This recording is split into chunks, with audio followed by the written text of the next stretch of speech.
velkommen til Trunop News. I dag skal vi snakke om en bil, der kørte på Trunop Dongsvej, men den historie får vi senere. Men nu skal vi snakke om noget helt andet. 2 drenge med navn Kain og Abel, som Hanne, vores reporter, har fundet ude i marken. Tusind tak, Grete.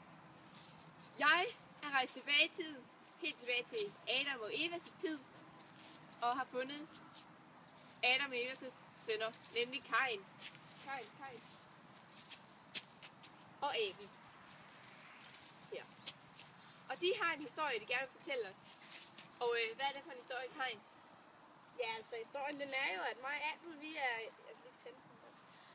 vi er jo brødre, og min mor og far, Adam og Eva der, de gav altid det gode til Abel, og det gør mig pisse sur, så jeg skulle nok ikke altid være så god ved Abel der. Så Kain var altså den onde bror. Ja. Og du var en god. Ja, jeg var den gode. Ja. Hvordan er det så gået, når I er blevet ældre? Abel. Ja, jeg synes jo, det går rigtig godt, altså. Det der med, at man går og gider op hinanden og bare, det kan jeg godt lide. Ja, det går og Kain. Ja, du skal lige være med her. Ja. Hvordan går det dig, når du er blevet ældre? Ja, jeg synes, det er noget værre lort. Altså, det er lort? Ja, det hele startede jo med den gang, hvor vi skulle ofre vores gaver til Gud. Ja, og var det ikke noget med, det var årets første ofring? Jo, det var det.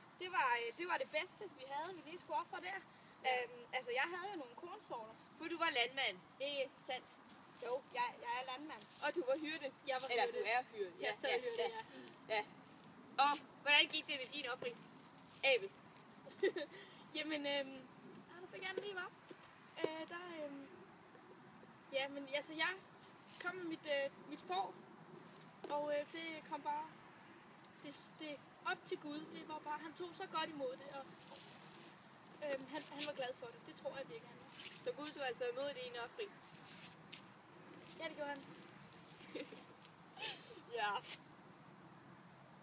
Hvad med dig, Kain? Ej, hold lige stop. Ej, hvad er I for nogen? Kain, hvad med dig? Hvad med din offring? Tog Gud imod den? Altså, Gud, han tog ikke imod min gave, fordi at det skete jo det, at mit røg, det skulle stige op til Gud, ikke også? Ligesom Abels gave. Den røg op. Det røg lige ind i mit hoved. Og jeg blev pisse sur. Og kæft, mand. Det var bare ikke meningen, det skulle ske det. Så Gud tog altså ikke imod Kains gave. Det er jo hvad der kan ske. Så. Ja, det var den historie. Så. Bare. Nej. Stop! Hvad? Stop, I to. Nej.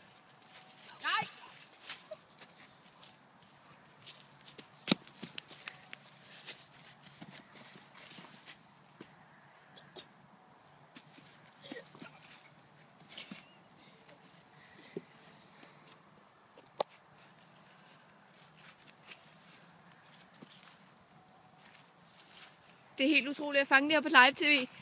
Hvad sker der? Han har slået Abel ihjel med en æselkæp. Hvorfor? Jeg spørger. Hvorfor?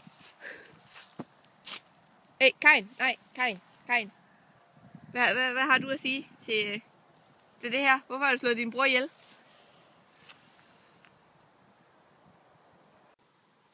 Vi er nu taget ud på jagt efter Kain, der lige har slået sin lillebror Abel ihjel med en æselkæbe.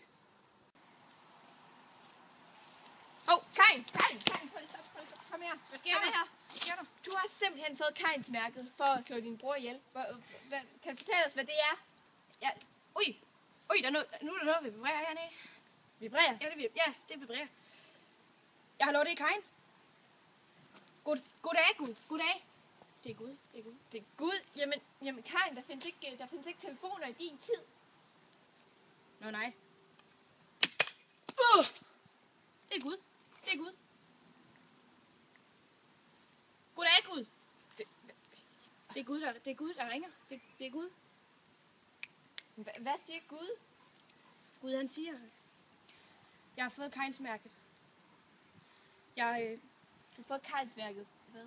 Jeg har dræbt min bror. Ja. Kains-mærket. Det symboliserer, ingen skal være som mig. Jeg er frygtelig. Ingen skal være som Kain. Kain, han er frygtelig. Hvad skal du så nu, Kain? Jeg skal drage afsted Drage afsted hvorhen? til et mørkt og frygteligt land. Til et mørkt og frygteligt Sikkert land. Espe eller sådan noget der. Espe? Nej. Mørkt og frygteligt land. Nå, ja, så er det nok... Så nu tager du afsted.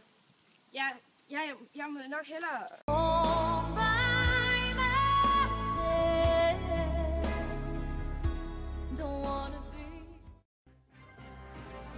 Det var da en værre historie med Kain og Abel. Nu til vejret. Lort. Tak for nu.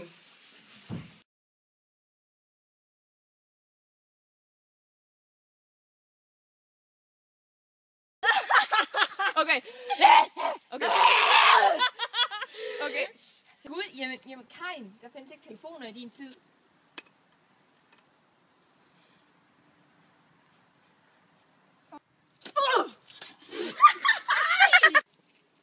Stop, Kain. Ej, det er roligt. Pis. Sådan der. Drenge. Pernille.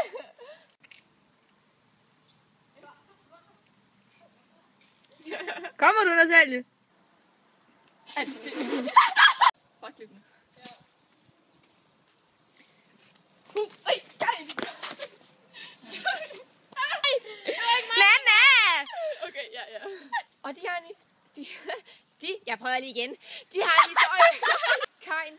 Ej, undskyld, jeg kommer til at grine. Undskyld. Prøv igen. For helvede!